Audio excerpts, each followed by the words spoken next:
देखिए, राम हो या रहीम, हम लोग का यह मानना है कि राम हो या रहीम वो हिंदुत्व में सुरक्षित रह सकता है।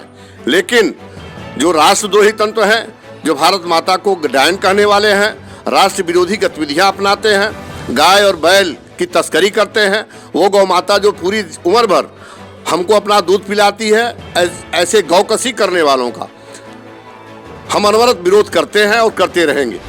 नमस्कार, मैं हूं अनुराग मिश्रा और आप देख रहे हैं उत्कर्ष पत्रिका। लगातार सरकार जो है, उत्तर प्रदेश की सरकार जो है, अपने 4 वर्ष पूरे होने पर जनता के बीच में जाकर जनता से अपने उपलब्धियों के बारे में बातें कर रही है।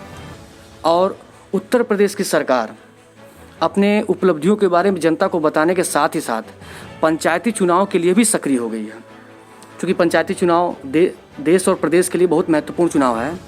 ऐसे में आज हम जिनसे बात करेंगे वह उत्तर प्रदेश सरकार में राज्य मंत्री हैं। पहचान की उनको कोई ज़रूरत नहीं है।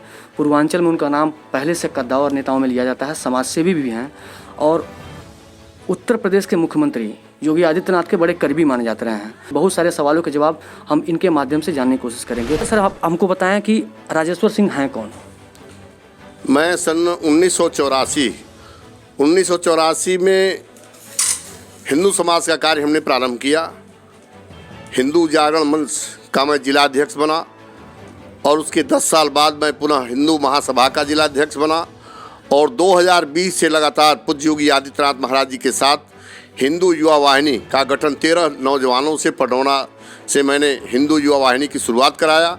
मोहन मुंडेरा एक घटना घटी थी। मोहन मुंडेरा एक दलित बालिका के साथ दुष्कर्म की घटना घटी थी और उससे हम लोग मर्माहत होकर के पूज्य महाराज जी के तत्वावधान में, योगी आदित्यनाथ महाराज जी के तत्वावधान में हिंदू युवा वाहिनी का हम लोगों ने गठन प्रारंभ किया और साइकिलिंग करके गांव-गांव, टोला-टोला हम लोग बताए हिंदू युवा वाहिनी हिंदू हित के लिए कार्य करेगी और हिंदुत्व हम सभी के लिए आवश्यक है।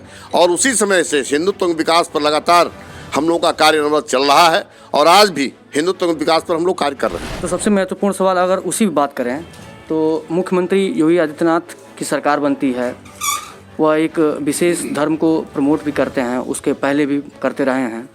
उनके ऊपर बड़ा आरोप है कि वह, विपक्ष ऐसा आरोप लगाता है कि मुस्लिमों के खिलाफ हैं, वो मुस्लिमों का अगेंस्ट हैं, ऐसा आरोप है विपक्ष का। देखिए, पूज्य योगी आदित्यनाथ महाराज शुरू से ही हिंदुत्व विकास के लिए उन्होंने कार्य करना प्रारंभ किया और वो आशीर्वाद पूरे हिंदू युवा वाहिनी को, पूरे हिंदू समाज को अनवरत मिलता है।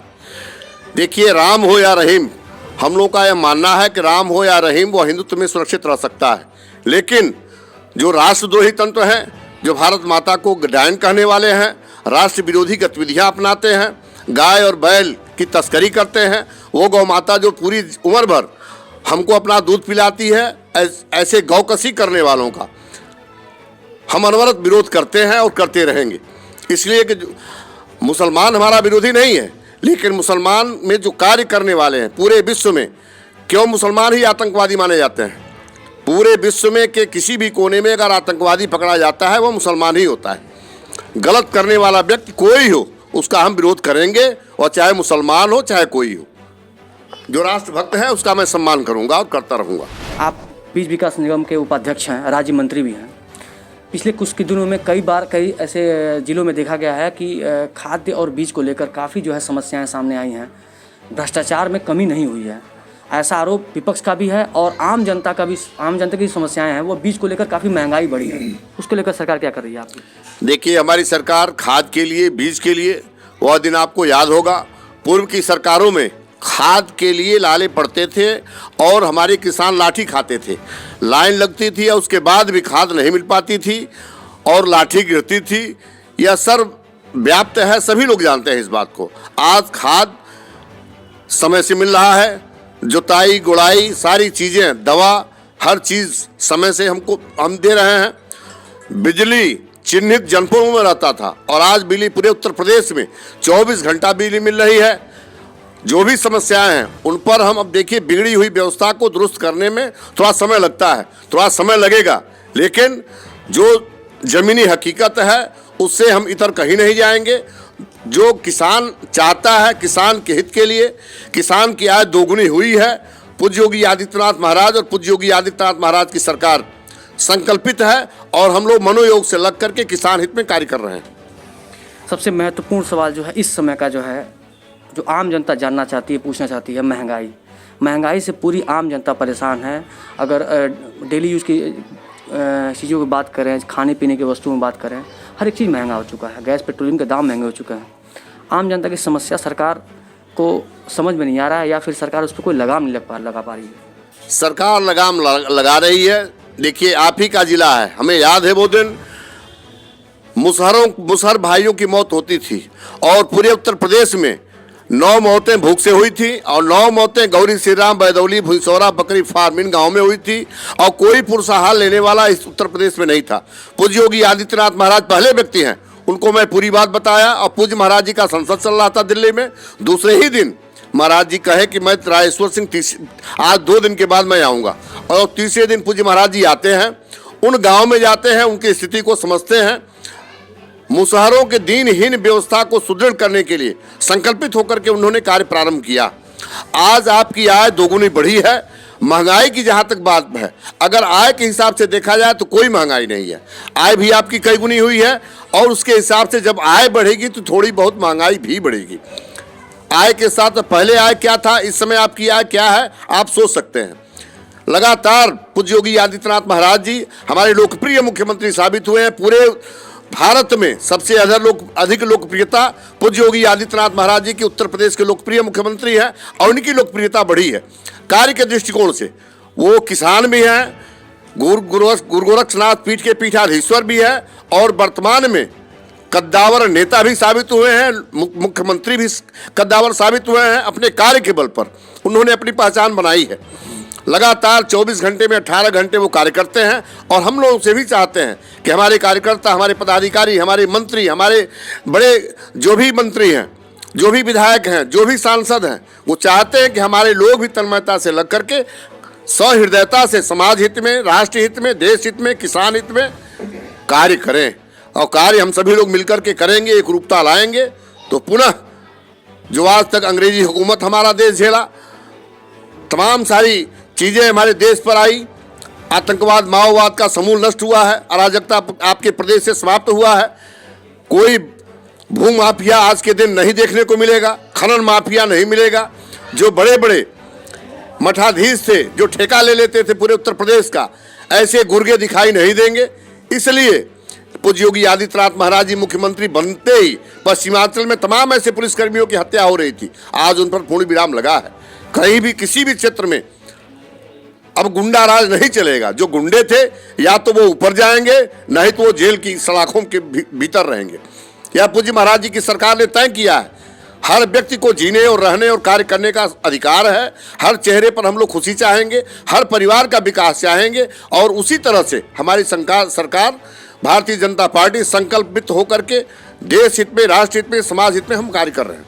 आपके लिए क्या महत्वपूर्ण है, भारतीय जनता पार्टी या हिंदू युवा वाहिनी? देखिए, हम पूज्य महाराज जी की बनाई हिंदू युवा वाहिनी जो सेना है, हम उसके गोरखपुर और बस्ती मंडल के संभाग के प्रभारी हैं और पूज्य महाराज जी के बताए रास्ते पर हम लोग चलने वाले हैं। हिंदू युवा वाहिनी पूज्य योगी आदित्यनाथ महाराज जी का त्रय नेत्र है और उन्हीं के दिशा निर्देशन में कार्य करती है। जो सदैव राष्ट्र हित में हमारी सोच है, राम हो या रहीम, वो हिंदुत्व में सुरक्षित रह सकता है, इस भाव से हम लोग कार्य करते हैं। सदैव हम लोगों का कार्य देश हित में, राष्ट्र हित में, समाज हित में रहता है। हम लोग कभी किसी को बांटे नहीं है, किसी को अलग हम लोगों ने नहीं किया है। अगर आप पिछड़ा, जातिवाद, छुआछूत, ऊंच नीच का कोड़ हम लोगों ने समूल समाप्त करने के लिए संकल्पित होकर के दलित बस्तियों में हम लोगों ने सहयोग का कार्य लगातार हम लोग सहभोज करते हैं। इसीलिए जो वर्ग आज तक अछूता था, चौथा स्तंभ जो समाज से बिल्कुल विरत रहता था पूर्व की सरकारों में, हम लोग उसको गले लगाते हैं, उसके घर जाते हैं। दलित बस्तियों में जो वाल्मीकि समाज है, हरिजन समाज है, उसकी थाली में हम लोग खाना खाते हैं और संकल्पित होकर के उनके हित के लिए हम चलते हैं। यही सबसे बड़ी मजबूती होगी और हिंदू युवा वाहिनी तन्मयता से कार्य करती। बंगाल चुनाव एक बहुत बड़ा मुद्दा है इस समय के लिए, वर्तमान के लिए। बंगाल चुनाव, भारतीय जनता पार्टी उसमें लगातार लगी हुई है, चुनाव प्रचार कर रही है। क्या लगता है आपको, बंगाल चुनाव कितना महत्वपूर्ण होने वाला है आगे उस समय? बंगाल में जो चुनाव हो रहा है, वहाँ की जनता मन बना चुकी है भारतीय जनता पार्टी के पक्ष में और पूरा का पूरा इतिहास बदलने वाला है। जो इतिहास काफ़ी अरसे से नहीं बदल पा रहा था, आज आदरणीय हमारे प्रधानमंत्री मोदी जी के तत्वावधान में, पूज्य संत लोकप्रिय मुख्यमंत्री पूज्य योगी आदित्यनाथ महाराज जी के तत्वावधान में वहाँ का इतिहास बदलने वाला है और प्रत्यक्ष प्रमाण आ रहा है। कुशीनगर की जनता आगे 22 के चुनाव के लिए क्या क्या उम्मीदें कर सकती है, क्योंकि 22 का चुनाव बड़ा महत्वपूर्ण होने वाला है। अभी तो पंचायती चुनाव की तैयारी चल रही है। कुशीनगर जनता को 22 के चुनाव में क्या कुछ मिलने वाला है? 22 के चुनाव में पूरी जनता, पूरे उत्तर प्रदेश की जनता का एक मुहिम की तरह योगी आदित्यनाथ महाराज जी को मुख्यमंत्री बनाना चाहती है और ज़्यादा से ज़्यादा सीट भारतीय जनता पक्ष में आना है। यह तय है, यह मुहिम है और पूरी जनता मूड बना ली है भारतीय जनता पार्टी को अपना वर्चस्व हासिल करने और कराने के लिए। आप भी सक्रिय राजनीति में आएंगे अगर आपको मौका मिलता है तो? पूज्य महाराज जी का जो दिशा निर्देश होगा उस हिसाब से हम चलेंगे, कार्य करेंगे। हमसे बात करने के लिए बहुत बहुत धन्यवाद। ये थे हमारे साथ राज्य मंत्री राजेश्वर सिंह जी। इनका कहना है कि भारतीय जनता पार्टी की जो सरकार है लगातार आम जनता के लिए काम कर रही है। अब यह महत्वपूर्ण सवाल है कि जनता जानती है, समझती है। बहुत सारी बातों को इन्होंने जवाब दिया। अब इन बातों के लिए इन बहुत बहुत धन्यवाद। हमारे साथ जुड़े रहिए उत्कर्ष पत्रिका में। मैं हूँ अनुराग मिश्रा, शुक्रिया।